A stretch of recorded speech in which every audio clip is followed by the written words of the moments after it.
ഈ ചിത്രത്തിന്റെ ഇങ്ങനെയുള്ള ഒരു പിന്നിലുള്ള കഥയും ബന്ധപ്പെടുത്തി ചോദിച്ചാൽ നന്നായിരിക്കും എന്ന അഭ്യർത്ഥനയോടെ രമേശ്. അല്ലെ, ജോഫിൻ ഈ പറയുമ്പോഴും ഇപ്പം കാതോട് കാതോരത്തിന്റെ ലൊക്കേഷനൊക്കെ നമ്മൾ കാണിക്കുന്നുണ്ടല്ലോ. ഞങ്ങൾക്കൊക്കെ ഇപ്പം എന്തുകൊണ്ട് കലാകാരനാവണമെന്ന് ആഗ്രഹിച്ചു, അല്ലെ ജോഫിൻ സിനിമയിലെന്ന് ആഗ്രഹിച്ചു തന്നെ ഞങ്ങളുടെ ഏറ്റവും വലിയ ഭാഗ്യം നമുക്ക് കിട്ടുന്ന നമ്മളെ ആൾക്കാർ തിരിച്ചറിയുന്നതിന് അപ്പുറം നിങ്ങളെപ്പോലുള്ള ആളുകളുടെ അടുത്തെത്താനും നിങ്ങളോടൊക്കെ സംവേദിക്കാനും ഉള്ളൊരു അവസരം കലാകാരനായിട്ട് കിട്ടിയെന്നുള്ളതാണ്.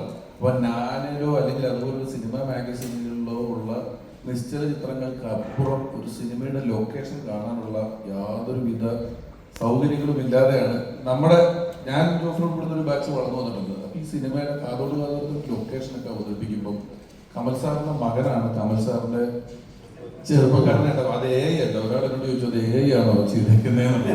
അത്ര രൂപസാദൃശ്യം ഉണ്ടല്ലോ. അപ്പം ആ ലൊക്കേഷൻ സാറ് തിയേറ്ററിൽ പറഞ്ഞുണ്ടോ, ആ ലൊക്കേഷൻ വീണ്ടും കാണുമ്പോൾ അതിന് എന്തുമാത്രം ആ ലൊക്കേഷൻ മറ്റേ ലൊക്കേഷൻ സാമ്യത ഉണ്ടായിരുന്നു? അയ്യോ, ഞാൻ കണ്ടപ്പോൾ ഞെട്ടിപ്പോയി. കാരണം ഒരുപാട് സാമ്യമുണ്ട്.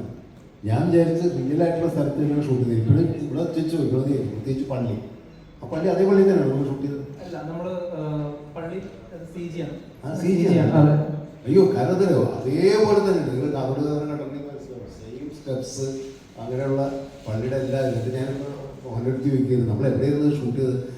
കൊറക്കാണ് നിങ്ങൾക്ക് ഓർമ്മ. തിരുമണിക്കുന്നുപള്ളി. അത് ആ പള്ളി. അതെ, അത് അത്രമാത്രം സമയമുണ്ട്. അതുപോലെ തന്നെ ഒരുപാട് ലൊക്കേഷൻസ് ആ സിനിമയിൽ കാണിച്ചിട്ടുള്ള ആ സിനിമയായിട്ട് ബന്ധപ്പെട്ടുള്ള എല്ലാ ലൊക്കേഷൻസും കാരണം അത്രമാത്രം ഒരു റെഫർ ചെയ്തിട്ടായിരിക്കും അല്ലേ ഇവരത് ചെയ്തിട്ടുണ്ടാവും. അപ്പൊ ഒരു എഫേർട്ട് ഭയങ്കര അത്ഭുതം തോന്നുന്നുണ്ട് എനിക്ക്. ഞാൻ ഓർക്കുന്നത് ഇവര് 3 വർഷമായിട്ടുണ്ടാവും എങ്കിലും എൻ്റെ അടുത്ത് ആദ്യം 3 വർഷമായിട്ട് ആദ്യം ഇവർ രണ്ടുപേരും തന്നെ രാമു ജോഫിൻ തന്നെയാണ് എൻ്റെ അടുത്ത് വന്നിട്ട് ഇങ്ങനൊരു കോൺസെപ്റ്റ് ഉണ്ട് ഇങ്ങനെ ചെയ്യാനാണ്. അത് ജോൺ പോൾ ജീവിച്ചിട്ടുണ്ട്. അങ്കിള് ജോൺ പോള് പറഞ്ഞിട്ടാണ് വരുന്നതെന്ന് പറഞ്ഞിട്ടാണ് എൻ്റെ അടുത്ത് സംസാരിക്കുന്നത് ഈ കാര്യം.